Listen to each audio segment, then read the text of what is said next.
Friends, आज हम बात करते हैं चैप्टर नंबर 11 की। तो चैप्टर नंबर 11 है हमारा एरियाज रिलेटेड टू सर्कल। यहाँ पे सर्कल से रिलेटेड एरियाज को हमें इस चैप्टर में फाइंड करना है। अब बात हो रही है सर्कल की, तो इसलिए हमें सर्कल का जो भी बेसिक कॉन्सेप्ट है पहले वो जानना चाहिए, तभी हम इससे आगे चलेंगे, तभी हम इसके क्वेश्चन सोल्व कर पाएंगे। तो फिलहाल हम बात करते हैं सर्कल की। तो सर्कल क्या होता है? सर्कल बहुत सारे पॉइंटों को हम ज्वाइन करा देते हैं और ये जो ज्वाइन कराने से जो फिगर बनेगी हम इसको सर्कल कहेंगे। लेकिन ये जो बहुत सारे पॉइंट हैं ये ऐसे ही कोई हमने रैंडम पॉइंट नहीं पकड़े हैं कि हमने इसको ऐसे ज्वाइन करा दिया तो ये सर्कल हो जाएगा। इन बहुत सारे पॉइंटों का एक स्पेशल फीचर है।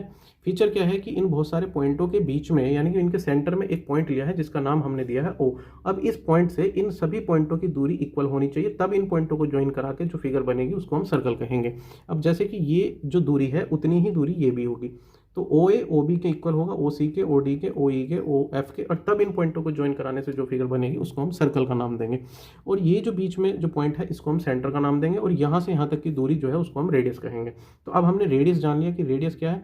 रेडियस है सेंटर से सर्कल तक की दूरी, और सेंटर क्या है? जो भी सर्कल के बीचों बीच यानी कि मध्य बिंदु होगा उसको हम सेंटर कहेंगे। तो सेंटर के बारे में हमने जान, और इस सेंटर से सारी दूरियाँ सर्कल तक की वो सभी इक्वल होते हैं। सर्कल तक जितने भी पॉइंट है सबकी डिस्टेंस इक्वल होगी। अब हम बात करते हैं, हमने सब जान लिया रेडियस, दूसरा सर्कल, अब हम सेंटर, और दूसरा अब हम तीसरा जानेंगे एरिया ऑफ सर्कल, कि सर्कल का एरिया हम कैसे फाइंड करते हैं। तो एक फॉर्मूला हमारे पास पाई आर स्क्वायर, पाई और आर स्क्वायर की गुना करेंगे तो उससे हम एरिया ऑफ सर्कल फाइंड कर सकते हैं। पाई की वैल्यू क्या है यहाँ पे? 22/7, यानी कि ये जो वैल्यू है कांस्टेंट है, फिक्स है 22/7। इसको हम 3.14 वैल्यू भी लेके चल सकते हैं, ये डिपेंड करेगा कि क्वेश्चन में कौन सी वैल्यू उसने यूज़ करने के लिए कहा है। अगर 22/7 यूज़ करने के लिए बोल रहा है तो हम 22/7 का यूज़ करेंगे, और 3.14 यूज़ करने के लिए बोल रहा है तो 3.14 का यूज़ करेंगे। अगर कुछ भी नहीं कहता तो फिर हम अपने हिसाब से यूज़ करेंगे, जो भी हमें कन्वीनियंट लगेगा, जिससे भी हमें क्वेश्चन ईजिली सोल्व लगेगा कि इस वैल्यू को यूज़ करके ईजिली सोल्व हो जाएगा, तो फिर हम उसी का यूज़ करेंगे। तो अब हमने समझ लिया है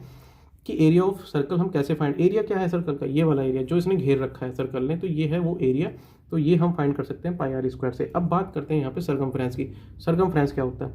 सर्कमफ्रेंस, जैसे हम अभी पॉइंट ए पे खड़े हैं और घूम के फिर पॉइंट ए पे आ जाना है, और जितनी डिस्टेंस हमने ट्रेवल करी तो उसको हम कहेंगे सर्कमफ्रेंस। फिर से देखते हैं, हम पॉइंट ए पे खड़े हैं और घूम के वापस यहीं आ जा रहे हैं, और ये जो डिस्टेंस हमने चली है इसको हम सर्कमफ्रेंस कहेंगे। अब सर्कमफ्रेंस निकाल सकते हैं हम 2πr से। 2πr यानी कि पाई इज ए कांस्टेंट, हमें पता है पहले से वैल्यू 22/7 है, और 2 is a fix and r is the radius of circle. यहाँ से यहाँ तक की दूरी इसको बोलेंगे हम r, ये रेडियस ऑफ सर्कल। अब हमने सर्कल का जो भी बेसिक कॉन्सेप्ट है वो सब जान लिया। अब हम बात करते हैं सर्कल से रिलेटेड 2-3 चीज़ें और हैं। सबसे पहले बात आती है आर्क की, कि ये आर्क क्या होता है। इसके लिए हम एक सर्कल पकड़ते हैं, उसका सेंटर ओ लेते हैं, और यहाँ पे सर्कल पे हमने तीन पॉइंट ले लेते हैं हम, ए पी बी, हमने 3 पॉइंट लिए। अब ये जो 3 पॉइंट है, और यहाँ से अगर मुझे इस बी पे जाना है, अगर मैं ये वाला रास्ता अडेप्ट करता हूँ जाने के लिए, और तो फिर मैं इसका नाम दूंगा कि ये आर्क है। यानी कि हम बस सर्कल के किनारे किनारे जा रहा हूँ, सर्कल पे घूम के जा रहा हूँ, यानी कि जो चीज़ थोड़ा सा घूम रही है, यानी थोड़ा कर्व शेप में, हम उसको आर्क कहेंगे। अगर मैं ऐसे चला जाऊँ तो हम उसको आर्क नहीं फिर कोड कहेंगे। तो फिलहाल हम आर्क के बारे में बात कर रहे हैं, तो आर्क होगी ये। अब यहाँ पे पॉइंट पी क्यों लिया? अगर मैं ये ऐसे लिख दूं कि ए बी आर्क, तो ए बी आर्क से मुझे समझ में नहीं आ रहा मैं किस आर्क के बारे में बात कर रहा हूँ, क्योंकि एक आर्क यहाँ पे ये भी बन रही है।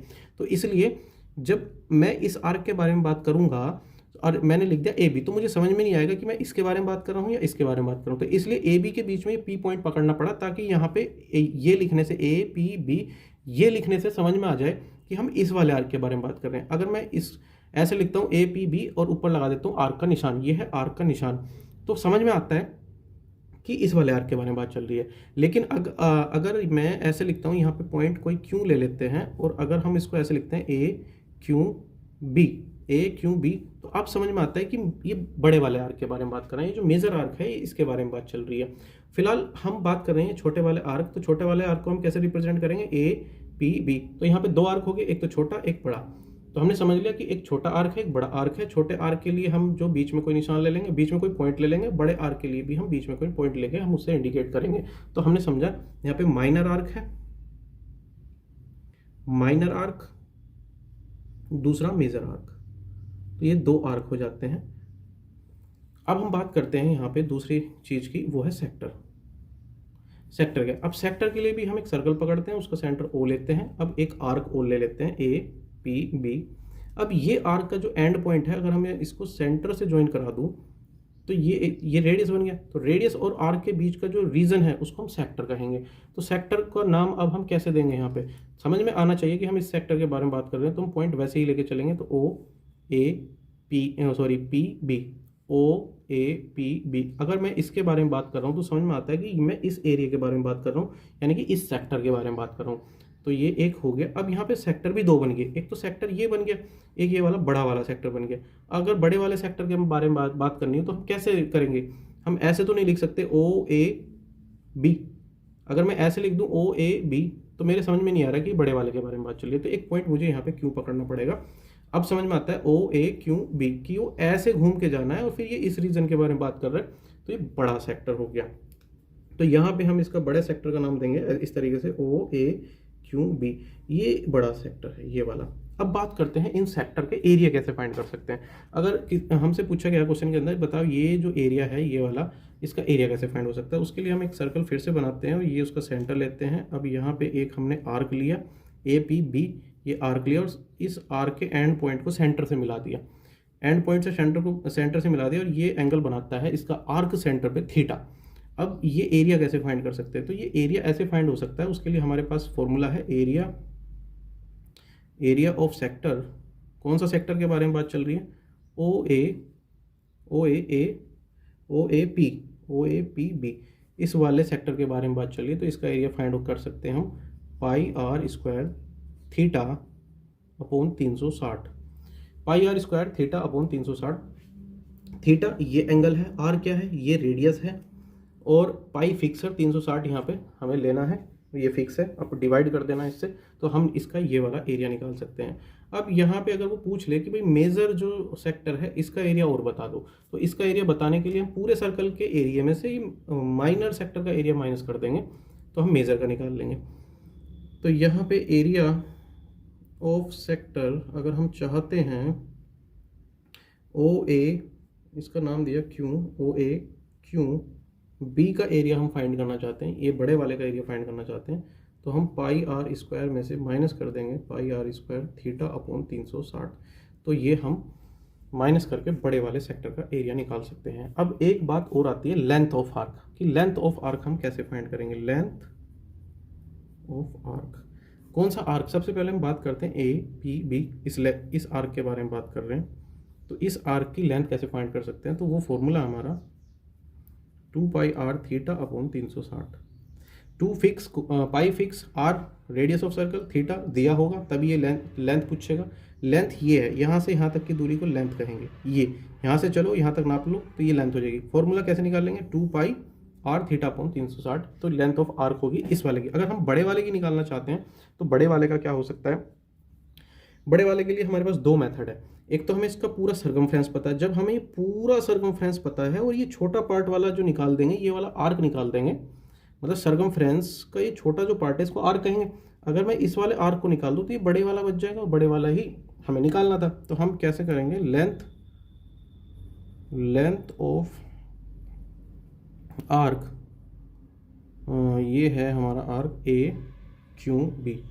इस वाले आर्क की जो लेंथ है ये हम फाइंड कर सकते हैं। कैसे फाइंड कर सकते हैं, 2πr ये पूरा सर्कमफ्रेंस है, यहाँ से यहाँ तक पूरा सर्कमफ्रेंस है, और इसमें से इतना पार्ट को माइनस कर दो तो ये वाला पोर्शन आ जाएगा। तो हमने ये तो इतना तो निकाल रखा है, पहले ही फॉर्मूला लगा के 2πr थीटा अपॉन 360 को माइनस कर दो, तो इससे हम निकाल सकते हैं ये बड़े वाले का लेंथ।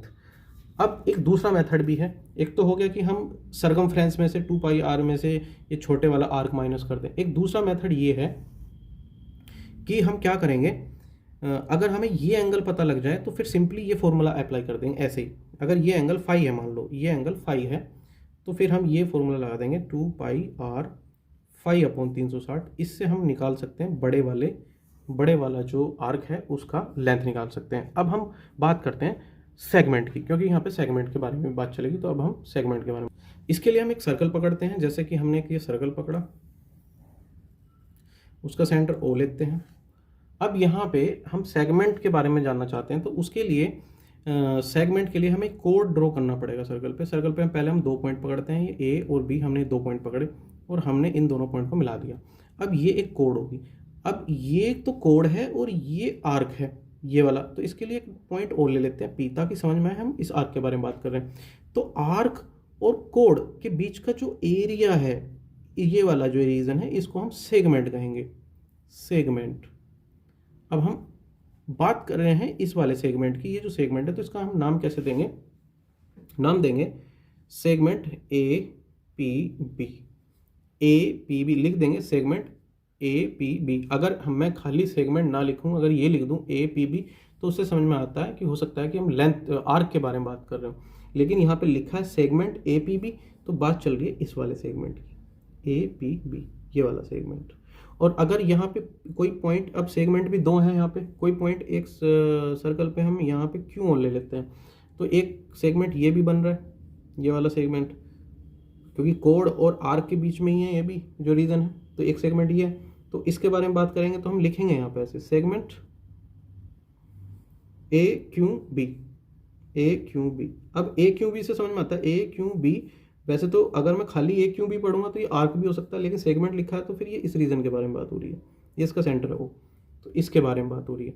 अब हम बात करते हैं यहाँ पे, हमने सेगमेंट समझ लिया कि सेगमेंट क्या, अब सेगमेंट का एरिया भी तो है यहाँ। तो एरिया अगर क्वेश्चन में पूछा गया कि एरिया कैसे फाइंड करना है, तो एरिया के लिए हम क्या करेंगे, ये जो आर्क है इससे हम एक आर्क के एंड पॉइंट को सेंटर से ज्वाइन करा देते हैं, और मान लेते हैं ये एंगल जो है थीटा, ये हमें क्वेश्चन में गिवन है।